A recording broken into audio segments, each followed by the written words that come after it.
For great Pokemon TCG product and prices, check out ccgcastle.com. What's going on, Pokemon fans? I'm Professor K for the Pokemon Evolutionaries, and welcome to another Deck Tech Thursday. This is a series where we break down decks that have done well competitively recently and take a look at them and see what they are made of, so to speak. Of course, Standard being the most popular of the two formats right now, so we've pretty much just been focusing on Standard in this series. And today, we're going to be breaking down a deck that did very well in Fort Wayne Regionals recently, and that is going to be Pidgeot Jolteon Garbodor. Now, this is a deck that kind of came out of nowhere, surprised some people, and it actually is a very good deck. I kind of remade it into my own version in a way, so I will be showing you guys exactly what that consists of, and you guys can see what you guys think of it. So here's how this deck is going to work. It revolves around this Pokemon right here, Pidgeot EX. Who would have thought something from Evolutions would actually have some kind of relevancy in this particular format? Well, it's all because of that one attack right there, the very first one, Mirror Move. If this Pokemon was damaged by an attack during your opponent's last turn, this attack does the same amount of damage to your opponent's active Pokemon. So basically, if this thing gets hit, you're going to be returning the damage for 1 energy. So if you come close to 170, even if it's like 160, you can deal back that 160 for a single colorless energy. And this deck plays 3 of these things. That's pretty good. Now, I know what you guys are thinking. Oh, it's a 170 HP Pokemon. It's not that strong. It can't live. You know, you might one-shot one thing, but what if you don't hit it for the knockout and then they come back and they 2-hit KO you? Well, we have answers for that later on in this deck profile, so we'll get to that for sure.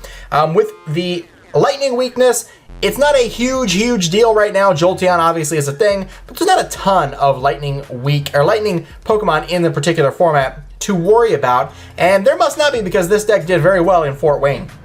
So we actually do have some electric Pokemon of our own here, though, in the form of Jolteon EX. We're going to be using its second attack here. Flash Ray does 70 damage during your opponent's next turn. Prevent all damage done to this Pokemon by attacks from basic Pokemon.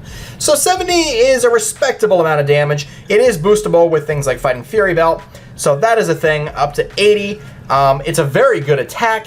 Being able to stop basic Pokemon from attacking it, very good. Obviously, it did very well in the Plume box, and on its own, it's just a powerful card. It does hit Yveltal for weakness. It does also hit Pidgeot for weakness, but we'll kind of get to that here in a little bit.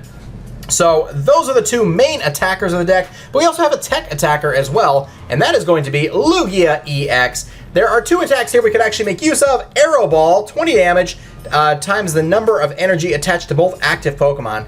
So Arrow Ball is basically just a Mewtwo EX from Next Destinies, just like a reprint of that. 2 colorless energy, and then we have down here Deep Hurricane. For 4 colorless energy, does 80 damage if there's a Stadium card in play. This card does 70 more damage, then discard that Stadium. So that is also a very powerful attack. This is a very good secondary attacker if you want to make use of him. Being able to hit for pretty much an unlimited amount of damage depending on how much energy is attached to yourself and the active Pokemon on the opponent's side. And Deep Hurricane can hit for 150 if there's a Stadium card in play.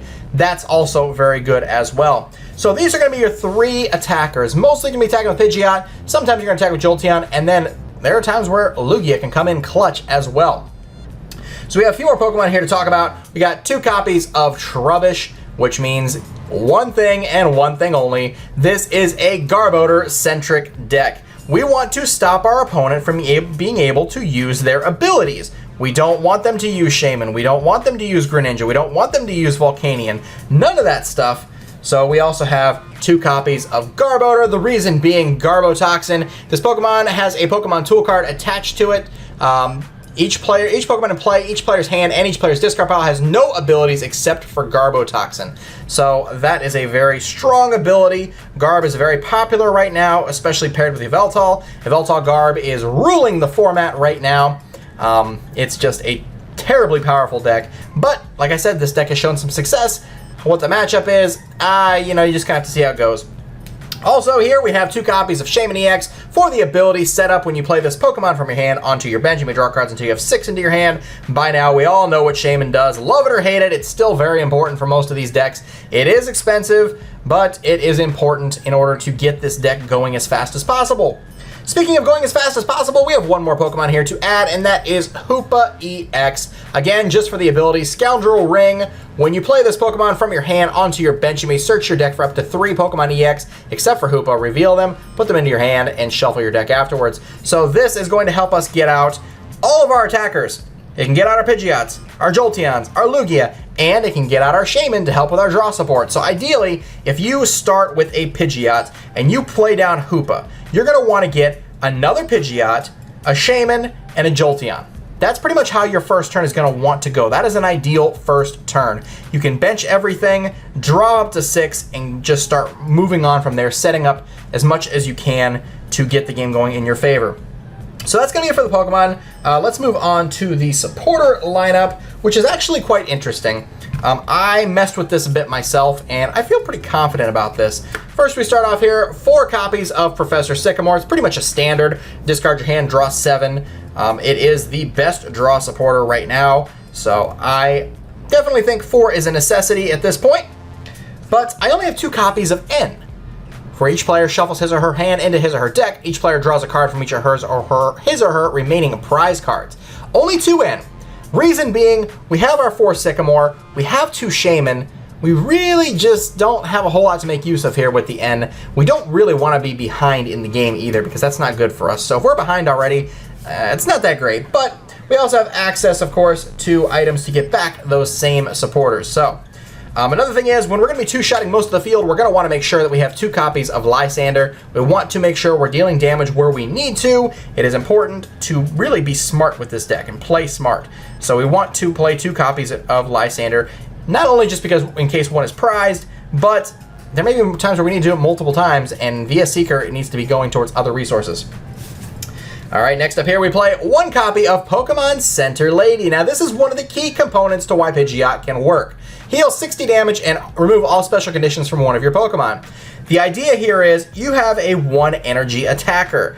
Mirror move, 1 colorless energy. So you're going to want to heal this thing. You can do it with Pokemon Center Lady, and you can also do it with 1 other item card we're going to get to here in just a minute. But the idea is to hit and then heal next turn. You know, they're not going to necessarily one-shot you, especially with the help of another tool card we're going to get in here in a minute. But Pokemon Center Lady can keep you from being knocked out. Also, we have 1 copy of Olympia, yet again, heal and switch. Switch your active Pokemon with one of your benched Pokemon. If you do heal 30 damage from that Pokemon, you just move to the bench. So again, we're switching and healing.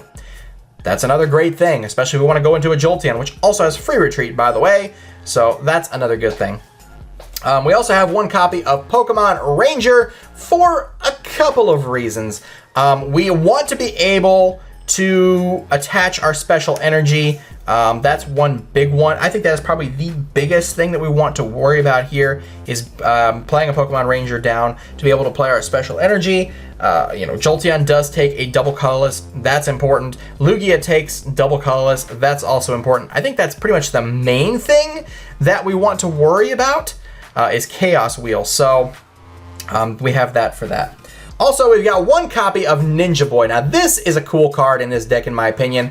You're going to choose one of your basic Pokemon in play, search for your deck for a basic Pokemon, and switch it with that Pokemon. Any attached cards, damage counter, special conditions, turns in play, and any other effects remain on the new Pokemon. Shuffle the first Pokemon into your deck. So now we can pick up, say, a Hoopa or a Shaman, put something else down we want. Or if we've got something built up with energy, say Jolteon, for instance, and we're just like, you know what? We can probably end the game if we just Ninja Boy into Lugia. Attach an energy, Deep Hurricane for 150. It's just a very cool card for the surprise factor, and I like having it in here for that reason. Not to mention, I just like Ninja Boy in general.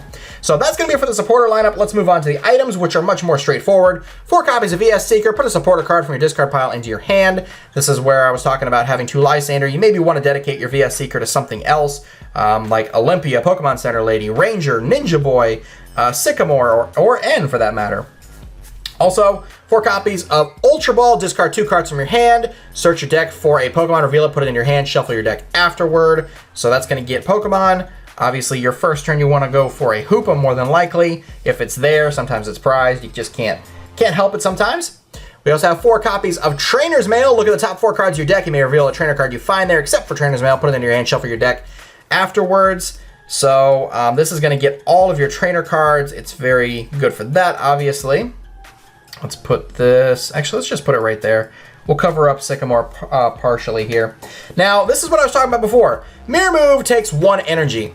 It's really not that big a deal if you gotta throw out an energy if it means you can heal off all of your damage with Max Potion. Heal all damage from one of your Pokemon. If you do, discard all energy attached to that Pokemon. We play cards to get our energy back. Not a big deal. We want to keep Pidgeot alive. Very important we keep that Pidgeot alive. And sometimes, you never know, this could actually keep alive one of your other Pokemon as well. So 4 Max Potions, very important.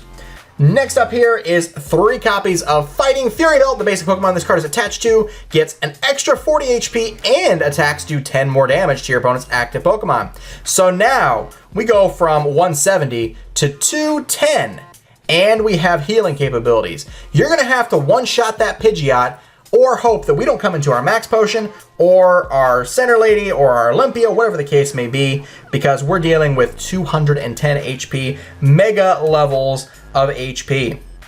So there's that. Now, obviously, we're playing Garbodor. We're going to have tool cards that we can attach to that as well. That's going to be 3 copies of Floatstone. We don't want it Lysandered up and stuck there, so Floatstone is the ideal partner for Garbodor. It also helps keep your Hoopa from being stuck in the active as well. There's that. If you need be, of course, you can always attach your Fighting Fury Belt to Garb. Doesn't matter what tool's attached to it as long as the tool is attached to it. We got 1 copy of Special Charge because we do play double colorless energy. If it does get hammered off or discarded with Mega Scizor or something like that, we can put 2 of them back in the deck with this single copy of Special Charge. We also play Basic Energy, and Max Potion is obviously going to throw away our Basic Energy, so we also play Super Rod. Shuffle 3 in any combination of Pokemon and Basic Energy cards from your discard pile into your deck. This can also work for Pokemon too. Say you got to toss out a Trubbish or a Garb early and you really don't want to. You can just get it back with Super Rod, or any of these Pokemon for that matter. We play 2 copies of Parallel City as well. Parallel City is a really good stadium. You can really just kind of decide which way you want to flip it. You're not going to be affected by this side of the board where you have your Pokemon do less grass, fire, or water. I'm sorry. If you have grass, fire, or water doing less damage, 20 damage, none of our Pokemon are that, so it doesn't really matter. We can punish our opponent there by having them only have 3 benched Pokemon if you do it that way. You can also do it this way towards yourself so that you can get rid of things like Shaman and Hoopa and only have 3 benched Pokemon. It really doesn't hurt you either way. So you just kind of have to play this card however your game state is going at the time. You can play it either way. There's that. All right, our energy lineup is going to be 5 Lightning Energy and 4 DCE. Very straightforward. You really don't need much more than that. Like I said, most of your attacks are going to cost you a single energy with Mirror Move, and you only need a single Lightning Energy for Flash Ray, so 5 is good, and then your 4 copies of DCE will get the rest of the job done. You can attach a DCE to a Pidgeot to use Mirror Move, but it's not ideal. In a pinch, you kind of have to do what you have to do, but I don't really recommend doing that if you can help it, because your DCEs are mostly for Jolteon and Lugia. So there is the deck, guys. You guys can do with it what you will. Let us know what you think of it. Comment down below your thoughts of this deck, if you think it'll remain relevant, or if now people are going to start countering it, like they are already trying to work on countering Yveltal Garb, which doesn't seem to be counterable at this point. It's doing so well. The last the last tournament in London just looked absolutely crazy. Almost all of them, Yveltal Garb. Not much diversity in the top 8 whatsoever, but this is a deck that obviously is pretty good. It did well at Fort Wayne and has the potential to be good as well, depending on how the meta changes. So hopefully you guys enjoyed this deck profile. If you did, be sure to hit that like button, comment down below, subscribe for more TCG content, and we hope to see you guys in the next video. Look out for Battle Frontier Friday, not this week, not this Friday, not tomorrow, but the Friday afterwards, after N decides to profile whatever it is that he's going to do, and we will see you guys there. So until next time, guys, I'm Professor K for the Pokemon Evolutionaries. You all take care. Have a great day.